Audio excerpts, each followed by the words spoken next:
Welcome back to By the Numbers, where we're going through all the classes in D&D 2024, and we've finished the marshals. Now we're moving on to the casters, starting with what you guys voted for, which is Warlock. Before we go any further, I want to say that casters are quite different than marshals in terms of their analysis, because they have spells, and so their builds are a lot more flexible in what they can do and what they can be geared towards. Now, of course, I do want to try to find what I think the stereotypical build for the Warlock is, but I'll take a look at some other builds too and see what that can give us in terms of damage and whatever. And if you're new here, what I do is I take a multi-dimensional approach to build analysis. I not only measure damage, but I also measure their control, their durability, their mobility, and their mental resistance. Taking all those into account, we can take a look at a character's full combat power. Damage is important, but not necessarily the only important thing. Anyway, back to Warlocks. They're kind of like the weird cousin of the caster family. You know what I mean? You go to that family reunion and there's always that one uncle that sits in the corner, chews meat gristle, and then just wants to talk about politics. Okay, maybe I'm the Warlock in my family. But anyway, they do things differently mainly because of their Pact slots, which recover on a short rest instead of a long rest like every other caster. And this kind of caused a scarcity of resource problem. You were stuck at only casting 2 spells per short rest up until level 11. That's a long time to just be sitting there with not much to do. Thankfully, you have Eldritch Blast to kind of buoy you up during that time, but also now, similar to the monks, you get an ability that will replenish your Pact slots. Let's take a look at that right now. It's called Magical Cunning. It basically is a 1-minute ritual, and you can regain half your Pact slots, rounded up. But you can only do it once per day. So essentially, for most of your career, it's 1 extra spell for the entire day. Yes, that can help, but it's not life-changing by any means. Now, Warlocks get that Magical Cunning feature at level 2, but now in 2024, at level 1, they can start with any invocation. Just one, and there's a couple of selections you can get. But most importantly, the Pacts that were previously part of the Warlock core package are now optional invocations. They are very good invocations, but still optional. So you can take one of them, multiple, or none of them. Pact of the Blade is probably the most interesting one. It gives a lot of things in this one invocation. You can summon a melee weapon, you gain proficiency with it, you can use your charisma for attack and damage rolls with it, change out what damage the weapon deals, and you can use it as a spellcasting focus. That's a lot. Now, if you go this route, it's going to take up a lot of your invocations. You're going to want to grab things like Thirsting Blade, Devouring Blade, Life Drinker, and Eldritch Smite. That basically dwindles the pool of invocations you can use. So just keep that in mind. But they can be quite powerful in terms of their damage output. And they're the only class in the game besides fighters that have extra attack. If I were to pick any class to give that to, I wouldn't have picked Warlocks, but hey, Pact of the Chain lets you summon a familiar using a magic action. That means you can always have it out and never be scared of it dying. You also get additional options to choose from when you get that familiar, and these options are quite the spectrum. You can go all the way from a Slad Tadpole, which has absolutely no reason to be chosen unless you just want to be a gross character. It has 7 HP, 5 damage on a hit, and it can burrow kinda slowly. It also can't speak at all. Then on the other end of the spectrum, you have the Sphinx of Wonder. This is basically a beautiful flying cat that can talk multiple languages, has 3 times the HP, 2.5 times the damage, and more AC. And on top of that, it has a reaction which can boost the saves of anybody around it. So yeah, they definitely didn't balance the options here, but I don't know. Familiars are fantastic utility out of combat. They can do so much cool stuff and add a lot of flavor to a character, and cool role-playing too. But in my mind, in combat, they're just not helpful. And please don't say they can give you advantage on your first attack every turn. It's logistically very difficult to pull off, and your familiar is gonna die so fast because it has so low defenses. And personally, I just don't like that kind of optimization.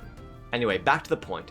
I think Pact of the Chain is weird because it gives you some abilities that makes it feel like your familiar should be helping you in combat, but realistically it just doesn't pan out. You can forgo one of your attacks to let them attack instead of you. That means they have to end their turn right next to an enemy, and then you on your turn command them to attack instead of you doing your attack. But it's not like these familiars are doing crazy amounts of damage, and that doesn't scale, and their attack bonus never increases. Later we can get an invocation to boost that so that we can command them to attack as a bonus action. There's potential in that because warlocks don't use their bonus action a lot of the time. But again, it's just really difficult to keep them alive. There's only really 3 possible uses for them in combat, in my mind. 1, have a skeleton, which is the only familiar that has a long-ranged attack. You stand it back 150 feet and have it just launch arrows in that will occasionally hit and do some damage. 2, you just use them to soak up 1 or 2 attacks and maybe get some damage in before they die. It's not terrible. Or 3, you use Sphinx of Wonder to get some bonuses to your saves. Besides those 3, is there anything I'm really missing about using these familiars in combat? Either way, it's just 1 invocation and it can add a lot of cool stuff to your character. So, could be worth it. The last pact is Pact of the Tome, and this one feels kind of scant compared to the other pacts. It can give you some cantrips and some rituals, and there is 1 invocation later that can help you keep people alive a little bit longer. So it's not useless, but it's not really as useful as the other pacts, I would say. Mostly for niche builds when you need that 1 cantrip and need it to be a Warlock cantrip or something like that. There are a couple more invocations that I want to talk about, which I think are pretty interesting. One is Otherworldly Leap. This is, in my mind, the most improved invocation, for sure. What it does is it gives you the jump spell at will. Now the jump spell is really good. It used to be a terrible spell, and it was a level 9 invocation. Now it's a level 2 invocation with a fantastic spell. It basically just gives you an extra 20 feet of movement all the time. The other really interesting one is Gaze of Two Minds. You can use a bonus action to connect to your mind to another creature, and you can see through them and cast spells through their space. So if you're really wimpy, what you can do is stand around the corner and use your bonus action to every turn look through your big burly fighter's eyes and blast Eldritch blasts from his space. So that way you can keep yourself from dying and also potentially pull off some really interesting combos. So that could be a really valid way of playing, honestly. The last invocations I want to talk about are the cantrip boosting invocations. That would be Agonizing Blast, Repelling Blast, and Eldritch Spear. This one used to be confined to only Eldritch Blast, but now it's been opened up so that you can use any Warlock cantrip you want. I think that's pretty cool, but mostly only for niche builds. Like you get Pact of the Tome, and then you get Thorn Whip, and then you can Eldritch Spear that to increase the range, something like that. But mostly, they really combo well with Eldritch Blast because you get multiple attacks with it as you scale up in level. Speaking of Eldritch Blast, I want to talk about the Warlock spells a little bit. Just want to point out some of the highlights and the interesting ones. Blade Ward is a cantrip that can be very useful for Warlocks potentially. It's a concentration cantrip, but because we have such few packed slots, it's very possible we're going to end up with nothing to concentrate on. So maybe we can pop this on ourselves even before battle, and then we can concentrate on it, and hopefully it'll keep us alive a little bit longer. Some other classic or standout ones are Armor of Agathis. This is one of my favorite spells in the game. It gives you some temp HP, and when someone hits you, it deals damage back to them. I think it's just so cool and flavorful. Hellish Rebuke is a classic Warlock spell that can be quite useful because it's a reaction, and there's not a ton of those. If you really need to deal a lot of damage in a short period of time, Hellish Rebuke is a good way to go because you can use it as your reaction and save your action to continue casting Eldritch Blasts or Witch Bolt or whatever. And Witch Bolt is now a pretty good spell. The range has doubled, so now it's 60 feet, and even if you missed that first attack with it, you can still use a bonus action to automatically hit them with a d12. Since, like I said, Warlocks don't have a bonus action they use a lot, Witch Bolt can be a great opener on that big bad, and then you can use your bonus action to deal additional damage every turn automatically. I think it's pretty good. Hex, of course, is a classic Warlock spell too, deals an extra d6 damage whenever you hit them with an attack, obviously combos super well with Eldritch Blast. Warlocks also get some really great control options too, like Tasha's Hideous Laughter, Suggestion, Fear, Hypnotic Pattern, Banishment, Those are fantastic control spells and can really turn a battle around if we need them. We also get some decent mobility through Misty Step and Dimension Door. We also get access to some great Tasha summon spells as well, like Summon Fae, Summon Undead, Summon Aberration, and Summon Fiend. They're great spells for single target damage to really bring that one person down. One thing we do want to remember about them though is that it can be easy to knock them down. In fact, let's take a look at their durability right now. I've got a table here with a couple of monsters spanning levels 5 to 17. I want to see how much damage they deal when they hit, as well as how many attacks they have, and compare that to our summon, their AC, and their HP, and see how long it would take for them to get totally wiped down. Here in this table, I'm assuming that I'm always upcasting the summon spell to the highest level possible. Here I have the monster's HP at that level, as well as the damage they're going to take per round. And then we see here how many rounds they last, given that damage. So for the most part, if we upcast the summon spell, they can last 3 turns of being hit before they die. For us though, for Warlocks, our Pact slots are limited up to level 5. So let's take a look at if we only upcast to level 5 and stopped, how long they would last. We can see here that it drops off pretty quickly, and the summon doesn't last too long.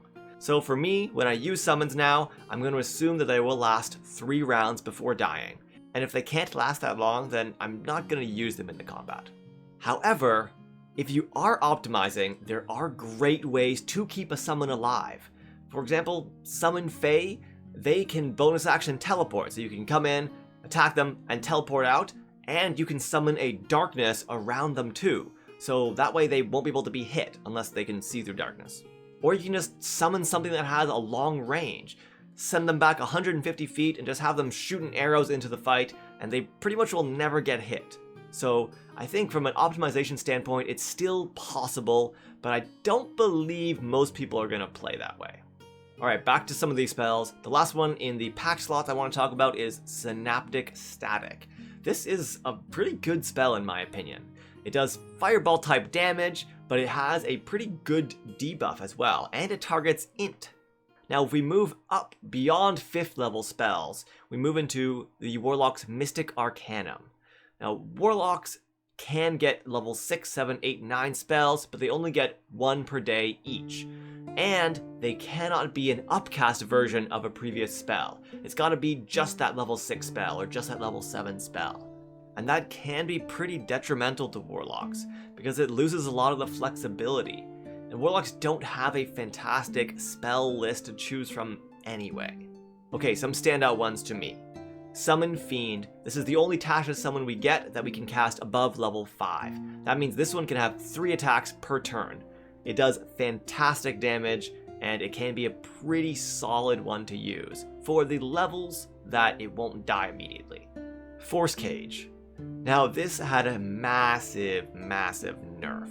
It's now significantly worse than Wall of Force in my mind, because it's now concentration, and it has a very costly material component that it consumes. So it's going to be very difficult to use this consistently.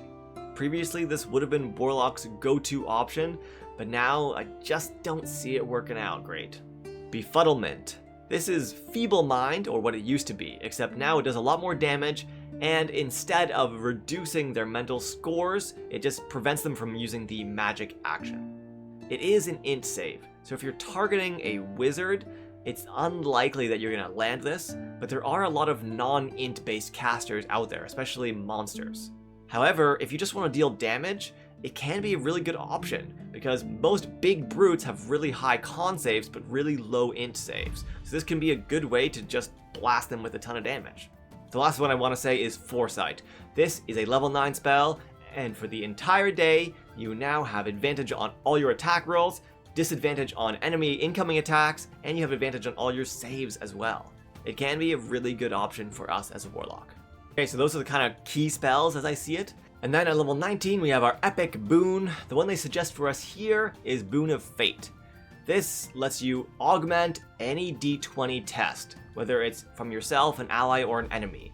You can add to an attack roll or a saving throw, or you can remove from it. So it can be very useful. but you can only do it once per short rest. It's mechanically gonna turn out less powerful than some of the other boons, but the versatility that you can have here is quite good compared to other ones. So let's move on to our Warlock build that we're gonna do. I think in my mind, the stereotypical Warlock build is gonna be based on Eldritch Blast. If you think otherwise, maybe you're lying to yourself. A Hexblade is a fantastic Warlock. I don't think it's the default though. I think we're gonna be based on Eldritch Blast, and we are gonna augment that with some other spells as they come up. But don't fret, I will take a look at Pact of the Blade and show you what their damage and stuff looks like too. Now, if you want to just build a Hex Eldritch Blast Warlock that does Agonizing Blast, you actually end up doing just about 25% combat space for your entire career. Oh, and those who are new here, combat space is a way I use to measure damage. I calculate damage per round, DPR, and then I convert that into a percentage of an enemy deadly encounter. Basically, the idea is just to give that DPR number some context and let you know what does that number actually mean in terms of how much I can do in an encounter. So yes, pure Eldritch Blast is dead on 25%, and it's not terrible. But we're going to do more than that because we're not going to be concentrating on Hex the entire time. Now, since this is our first caster build, I do want to do some concentration calculations. I want to see just how likely it is that we are going to lose concentration. Let's take a look at this graph here. Using those same monsters that I had before, I calculate how likely they are to hit us, how much damage they deal, and what the DC of those saves are going to be. And then I see what the probability of passing that concentration saving throw is. Here with the Warlock build I'm doing, because we're so fragile, I'm starting out with a 16 con to try to buoy us up a little bit more. And I will pick up the Eldritch Mind Invocation, which gives us advantage on concentration saves. Here's the chance we maintain concentration when they hit us one time, and then if we can maintain concentration through all of the attacks that the monster has. And then we can extrapolate that to see the number of rounds we would be expected to maintain our concentration for before we dropped it. So for most of our career, it's pretty good. We are very likely to maintain our concentration for all 4 turns, even if we have one monster targeting us with all their attacks. But since we are ranged, we're very unlikely to be in that situation anyway. So for me, I don't feel bad having the Warlock have concentration for all 4 turns of the encounter. But I will reevaluate this as we continue on in the other casters as well. Okay, let's take a look at this build now. I'll start out with Pact of the Chain, and I'm going to take the Skeleton Familiar here. At 5th level, I'll grab the Investment of the Chainmaster so I can bonus action command that skeleton to attack from range. So I will do that for a little bit of time until I think basically that skeleton is just going to die too fast. And while it is up, I'm assuming that it will only last 3 rounds too. At level 4, I'll grab Fey Touch to get the Misty Step spell. This will help us keep some distance and hopefully stay alive a little bit longer. I'll of course grab the Agonizing Blast and Repelling Blast invocations as well to boost our Eldritch Blast. So at level 1 to 4, we're going to use Hex, and then at level 5, we're going to do a Tasha's Summon. If we only care about damage, Summon Fey is the best. But to kind of keep our skeleton theme and our Warlock feel going, I'm going to go Summon Undead. This gives us a lot more control besides just damage. It can poison and potentially paralyze people around it, and paralyze is a fantastic control. At level 7, I'll take the Otherworldly Leap invocation. This will help us boost our mobility as well.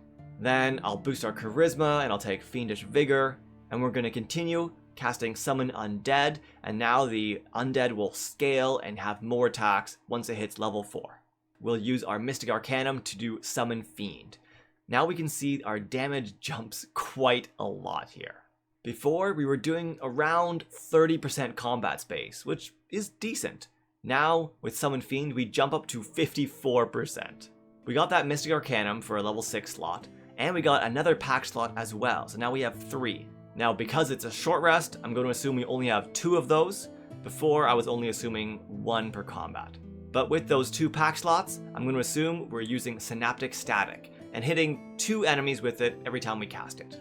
So with all those together, it turns out to do a lot of damage. Now once we go to level 13, I'm going to stop using Summon Fiend because it is going to die too quickly in melee. You can potentially keep using it with the devil one, but for us I'm going to move on to our 7th level spell slot, which is we're going to use Finger of Death. We also are going to swap out our familiar at this point from a skeleton to a Sphinx of Wonder to boost our saves a little bit. But now, instead of concentrating on Hex or a summon spell, we're going to concentrate on Witch Bolt. Our first turn, we're going to Witch Bolt. It will do quite a bit of damage, but then we can maintain with a bonus action every turn while we do our other stuff like Synaptic Static, Finger of Death, and Eldritch Blast. As we continue on, we're eventually going to use Befuddle. This does a decent amount of damage. And then we're going to use Foresight. This will boost our Eldritch Blast attacks and our Witch Bolt attack, but we also get a 3rd Pact slot here, which I'm going to use for Hellish Rebuke, so that will add some good damage too. At the end of our career, we're dealing around 30 to 35% combat space, which is also not bad. Warlocks are pretty steady, and I'd like that. If you averaged the entire career out, this Warlock will deal 35.17% combat space. If we were to place this in a rank with all the other classes we've done so far, it ends up just above the Paladin, which is on the lower end of the damage scale. Okay, but what about Pact of the Blade? Does that deal much better damage? Well, let's take a look. So, for Pact of the Blade, I used a Great Sword and we went Great Weapon Master. Now, instead of Charisma, I focused on Strength for this build, because a lot of the feats I wanted to take boosted our Strength, and I wanted that to contribute to something instead of just being wasted.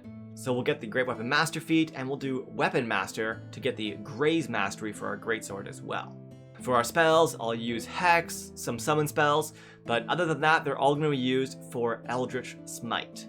Now, pretty much every invocation is going to be dedicated towards this damage, and none of our spells are going to do control. Instead, we're only focused on damage, but oh boy, we could do some pretty good damage. If we average it out, we do 49.8% of a deadly encounter over our career. That's a lot of damage. That's more than the Barbarian, which is the current #1 damage dealer. So the answer is yes, you can do great damage with Pact of the Blade. But the drawback is we have very poor durability, and our casting stat is really going to suffer. So you're losing out on the potential to use your slots to do some cool control stuff like Fear or Hypnotic Pattern. Now the other potential option is we focus on Dex and do a 2-weapon fighting build that would have our AC higher, and we can take the Defensive Duelist feat, which would help boost our AC too. I ran some really quick numbers, and we end up lasting 1.83 rounds before we drop, which is a significant increase from 1.5, which it currently is. But our damage also drops to 38%. So the trade-off, I mean, it's up to you. Now let's continue on with our analysis and look at our Warlock's control. Now I have a way to measure control. If you haven't seen a video of mine before, the way I do it is I take the unconscious condition and I divvy that up into a bunch of different subsections. Unconscious has a lot of different things that make it up. I give each of those a value, and the entire unconscious condition sums up to a total of 100. Now, as you do a control effect, you will gain that number. So if you're doing a control of 100, that means you're equivalent to knocking one person unconscious per round.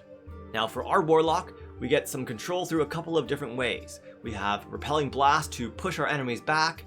We have our Summon Undead that can poison and paralyze people. We have Synaptic Static that gives a great debuff to all people too. Then we also have Befuddle. And I hadn't encountered this one before in terms of control ranking. What I did is I gave it a control of 20, if it lands. Removing a full action would be a value of 40, but for us, we are only removing the magic action. So hopefully you'll be targeting a magician, but if you're not, it's not going to do much in terms of control. But even if they are a magician, they do have options to do besides magic sometimes. Sometimes their base attack is not even a magic action, perhaps. If we sum all of our control up, we end up with a control value of, on average, 34.3. And this is pretty good control. It's actually very close to the Paladin, it's slightly under it. Now that might not sit well with you, a caster being under a Paladin in terms of control. Well, Warlocks can totally out-control a Paladin. If they focused on those control spells I talked about earlier, like Hypnotic Pattern and Fear and Banishment, then yeah, of course they're going to do really good control and affect the battlefield. But I think for the most part, Warlocks are more blastery types, at least the stereotypical one in my mind, so we do focus on that. But remember, like I said, casters are going to have a lot of flexibility, and they're going to be able to focus on a lot of different areas. So this number is not the end-all be-all of what the Warlock can do, it's just talking about what this stereotypical one does. Now, something that I think does apply to pretty much all Warlocks is going to be durability. Durability, the way I measure it, is I see how many rounds you can survive before you drop, if an entire deadly encounter was focused fire on you. It takes your AC, your HP, as well as your dex and your con saves into account. We take all those, see how much damage you'll take from each of them, and then see how long you can last based on your HP and the damage you're taking. For Warlocks, this is going to be kind of a low point for us. We don't get a lot of defensive features, almost none. We can have Armor of Shadows, which gives us some armor. We can also take Fiendish Vigor, and that can give us a little bit of temp HP. The other option we have is Armor of Agathis. That can give us a pretty decent boost to our defenses, and if we're melee, then it can give us a pretty decent boost to our damage as well. So there is still some variability here, but for the most part, Warlocks are pretty fragile. Overall, we last 1.5 rounds before dropping, and this is by far the lowest class that we have so far, which makes sense considering it's the first caster.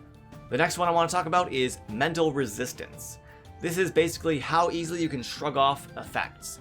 It's 3 wisdom saves, and then I average them out, how likely you are to succeed in all of them. For Warlocks, we're proficient in wisdom saves and charisma saves, so that definitely will help boost our mental resistance quite a bit. But we get a couple additions as well, one from our familiar, the Sphinx of Wonder, that can give us a boost to our saves. We also get the Foresight ability that boosts our saving throws, gives us advantage on them, and our Boon of Fate. I'm going to apply that to our saving throws as well. Overall, if you sum up our career, we have a 51% chance to shrug off that mental effect. And 51 is pretty good. Definitely not our highest, but definitely not our lowest. And the last dimension I want to talk about is mobility. Now, this is something that I introduced in the previous video I made, and there are a couple of errors I think in it, or ways that I want to fix it to make more sense. Previously, it was grouped up into our control, and then I split that out, but it was still based on the control values. Now mobility is going to be measured in feet, and it's going to measure how far you can move and still make an attack. If you are ranged, you will add your weapon's range to your mobility as well, up to a maximum of 60 feet. In the last video, some people pointed out, I think correctly, that range should be taken into the mobility category, because it signifies how freely you're able to move around the battlefield, as well as how likely you are to have a target to hit with your attack. If we take all that and average it out over 4 turns using our resources, that way fighters' action surge and other features like that don't totally overwhelm everything. Then we get our average mobility. We'll also add some additional things like disengage will count as 15 feet of movement, and adding in some special types of movement like being able to run on water is going to be 10 feet of movement. So now hopefully this will give a better picture of just how far a character can move and how easily they can maneuver around a battlefield and just around the combat in general. For us as the Warlock, we do have that otherworldly leap invocation, which is going to give us an extra 20 feet of movement per turn, which is fantastic. And we're going to have our Misty Step, so that will help boost us as well. Then of course we are ranged, so that boosts our mobility, and we end up with an average over our career of 110.4 feet of mobility. If I were to redo all their mobilities, this is what it looks like here. And so those are the 5 dimensions of the Warlock build that we looked at, and taking a little bit look at the features. Here we can see our chart here, our radar chart, of what the Warlock looks like in all the dimensions. I also have the other classes here with their mobilities redone and recalculated as well. Interesting, their control and their damage is pretty close to a paladin, but they really differ in their mobility and their durability. Well, thanks for watching. I hope that was interesting, and next time we'll take a look at whatever caster you vote for. So, see you next time.